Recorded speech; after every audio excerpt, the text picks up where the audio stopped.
Hello students, welcome back to our channel. मैं हूं Singh sir. हम लोग स्टडी कर रहे हैं टाइप्स ऑफ अनएम्प्लॉयमेंट।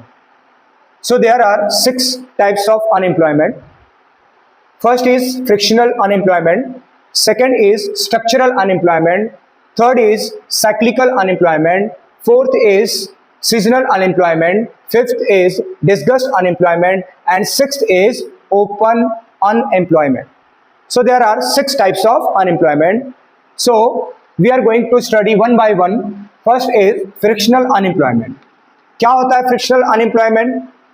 देखिए, टेम्पररी अनएम्प्लॉयमेंट होता है। ये थोड़े समय के लिए होने वाला अनएम्प्लॉयमेंट है, जहां पर when person changing job, अगर कोई पर्सन अपना जॉब चेंज करता है तो वो जब तक उसे दूसरा जॉब नहीं मिल जाता है तब तक के लिए वो अनएम्प्लॉयड हो जाता है। नेक्स्ट हम लोग देखते हैं, अगर कोई पर्सन एक नया जॉब देख रहा है, फ्रेशर है, नया जॉब देख रहा है एजुकेशन कंप्लीट करने के बाद, तो जब तक उसको जॉब नहीं मिल जाता तब तक के लिए वो अनएम्प्लॉयड होता है। एग्जाम्पल के तौर पे देख सकते हैं आप, a student looking for a job after graduation. अगर एक स्टूडेंट ग्रेजुएशन करने के बाद अगर जॉब की तलाश के लिए जाता है तो जब तक उसको जॉब नहीं मिलता है तब तक के लिए वो अनएम्प्लॉयड है। इस तरह के अनएम्प्लॉयमेंट को हम फ्रिक्शनल अनएम्प्लॉयमेंट कहते हैं। सेकेंड वन पे आते हैं हम लोग, स्ट्रक्चरल अनएम्प्लॉयमेंट।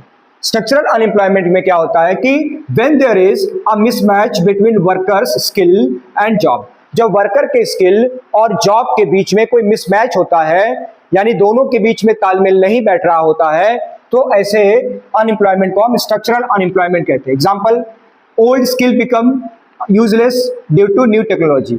पुराना जो स्किल था वो यूजलेस हो गया। क्यों हो गया? क्योंकि नई टेक्नोलॉजी आ गई। तो ऐसे टाइम पर जब न्यू टेक्नोलॉजी आ जाती है तो वो ओल्ड वाली जो टेक्नोलॉजी है, जो ओल्ड वाला स्किल है, वो यूजलेस हो जाता है। तो इस तरह के अनएम्प्लॉयमेंट को हम स्ट्रक्चरल अनएम्प्लॉयमेंट कहते हैं। थर्ड वन साइक्लिकल अनएम्प्लॉयमेंट है। ये कब होता है? It happens during ups and downs of the economy. अगर इकोनॉमी में अप्स एंड डाउन्स हो रहे हैं, तो ये साइक्लिकल अनएम्प्लॉयमेंट क्रिएट होता है। कब होता है? ड्यूरिंग रिसेशन पीरियड होता है।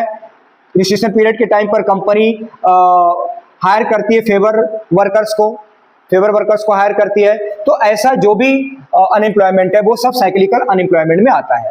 फोर्थ है सीजनल अनएम्प्लॉयमेंट।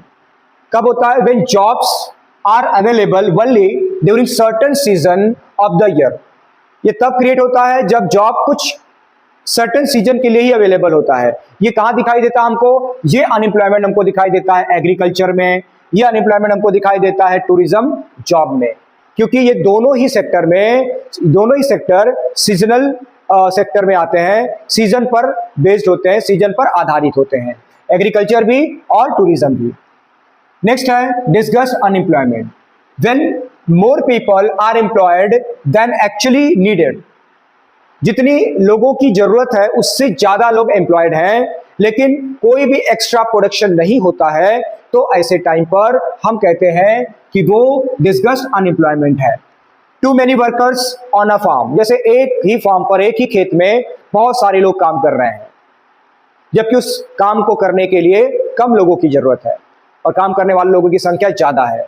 ज्यादा काम करने से आउटपुट ज्यादा होना चाहिए, लेकिन यहां पर ऐसा नहीं है। आउटपुट वही है जो कम लोगों के काम करने से आने वाला है। इसलिए ऐसे अनएम्प्लॉयमेंट को हम लोग डिस्गस्ट अनएम्प्लॉयमेंट कहते हैं। लास्ट है ओपन अनएम्प्लॉयमेंट। यहां पे एक पर्सन काम करना चाहता है, वो जॉब की तलाश में है, लेकिन उसे कोई जॉब नहीं मिल रहा है, तो ऐसे अनएम्प्लॉयमेंट को हम लोग ओपन अनएम्प्लॉयमेंट कहते हैं। So it is common in developing country. ये डेवलपिंग कंट्रीज में कॉमन होता है। तो इस तरह से टोटल 6 टाइप्स ऑफ अनएम्प्लॉयमेंट है। आपने देखा वन बाय वन, एक बार फिर से हम लोग रिवाइज कर लेते हैं। Frictional unemployment, structural unemployment, cyclical unemployment, seasonal unemployment, disguised unemployment as well as open unemployment. तो इसको अच्छे से आप स्टडी कर लो।